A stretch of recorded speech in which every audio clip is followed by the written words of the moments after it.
Mit unseren Maximilian-Rädern, da wollten wir wirklich Bikes schaffen, die dich auf jedes Abenteuer begleiten und wirklich alles mitmachen. Und da haben wir uns gesagt, wir müssen einfach wirklich mal auf Herz und Nieren testen. Wir müssen den Härtetest machen. Wir fahren mit unseren Rädern über die Alpen und gucken wirklich, halten sie, was sie versprechen, ist wirklich alles damit möglich.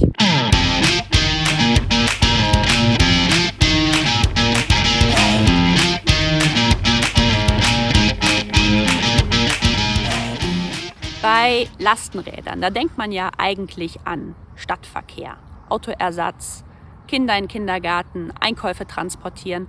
Aber mit dem Maximilian, da wollten wir einen Alltagsbegleiter schaffen, der wirklich jedes Abenteuer mitmacht, was du dir vornimmst. Und deswegen haben wir ja auch uns entschieden, wirklich den dicksten Motor mit dem ZF Sachs zu verbauen, den es für Cargo-Bikes so gerade gibt. Und auch wirklich die besten Bremsen, die alles mitmachen, von Fahrwerker jetzt zu benutzen. Und trotzdem kommt natürlich immer die Frage, ja, geht das denn mit dem Rad? Kann ich denn diesen Berg hochfahren? Wie weit komme ich denn eigentlich? Und ist es überhaupt möglich? Und da haben wir uns entschieden, wir machen einfach den Härtetest.